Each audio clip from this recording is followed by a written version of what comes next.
O Brasil é um país de gente que não lê. Entre os piores lugares do mundo, cara, em leitura e interpretação.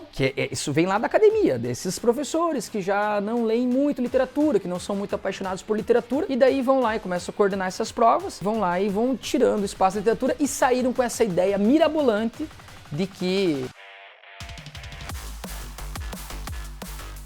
Tá, então pessoal, falar sobre o Enem. Eu tenho adiado esse vídeo por anos e incrível que a minha opinião não muda, porque a prova também não muda. O que eu posso dizer? Que o Enem, no que diz respeito à literatura, e é a única coisa que eu posso opinar, né? Porque é a minha matéria, é a disciplina a qual eu dedico a minha vida de magistério. O que eu sempre digo da prova do Enem, como de muitos vestibulares nos últimos anos, é que há um apagamento da disciplina de literatura, tanto no Enem como nos vestibulares de um modo geral.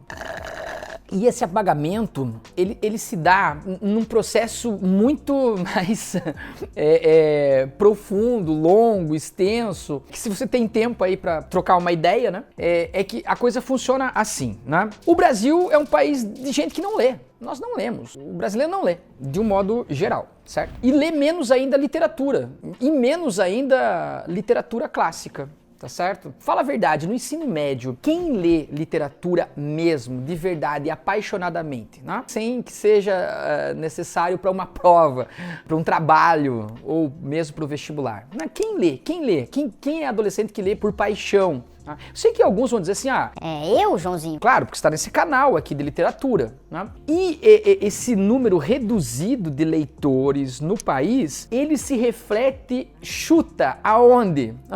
Nos cursos de letras, tá certo? Porque dentro do curso de letras, né, a pessoa que vai estudar letras lá, né, ela tá com tendências ao estudo da linguística, da gramática, sei lá, da interpretação textual, da literatura, das línguas estrangeiras, né? É um combo ali, tá certo? E dentro desse universo de quem faz letras, e desculpa se eu tô sendo injusto, mas eu tô falando dos lugares que eu tenho contato, que eu conheço academicamente falando. Quem que lê literatura por paixão dentro dos cursos de letras? Não é a maioria. Eu julgo que seja o oposto, que é um número bem reduzido. Né?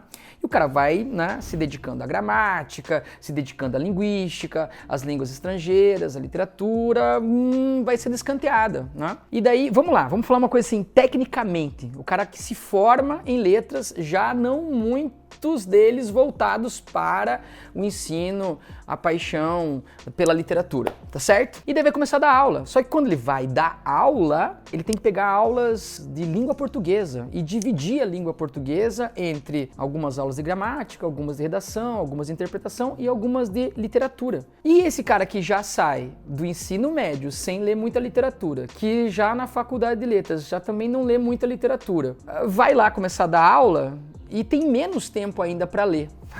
Quantos livros um professor de gramática precisa ler no ano para dar aula de gramática?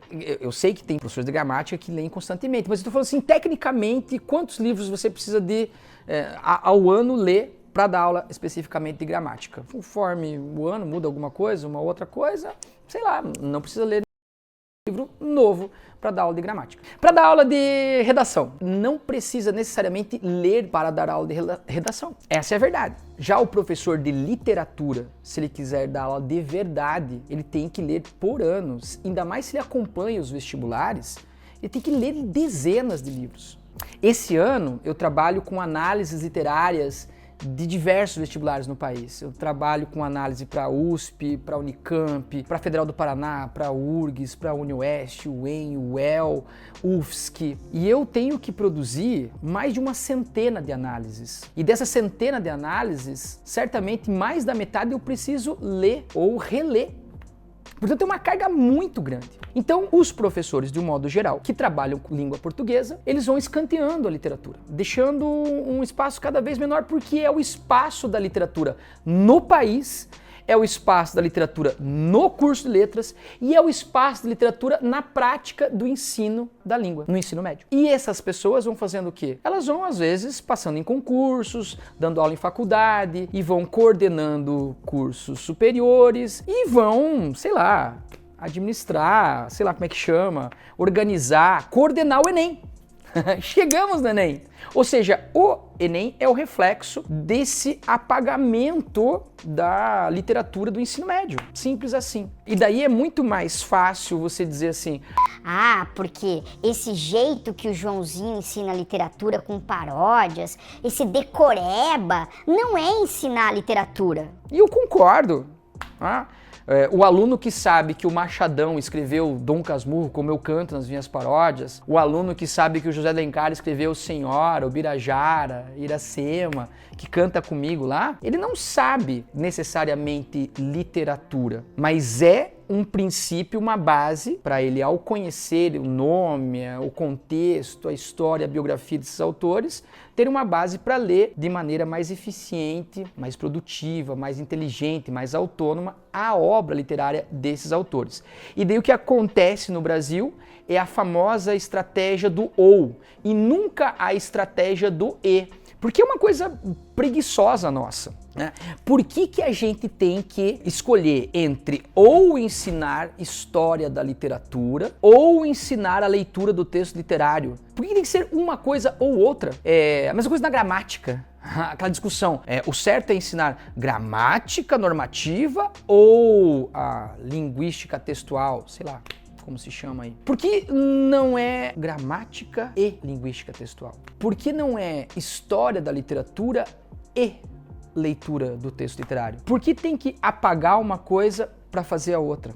E daí há 2 décadas tem essa corrente que tá lá na academia, isso vem lá da academia, desses professores que já não leem muito literatura, que não são muito apaixonados por literatura, e daí vão lá e começam a coordenar essas provas, e daí vão lá e vão tirando o espaço da literatura e saíram com essa ideia mirabolante de que ensinar literatura não pode ensinar a partir das escolas literárias, do contexto, como se não fosse importante conhecer o contexto, conhecer a biografia, como se isso não desse maior subsídio para entender melhor as obras literárias. E aí chegamos finalmente no Enem, Joãozinho, no Enem.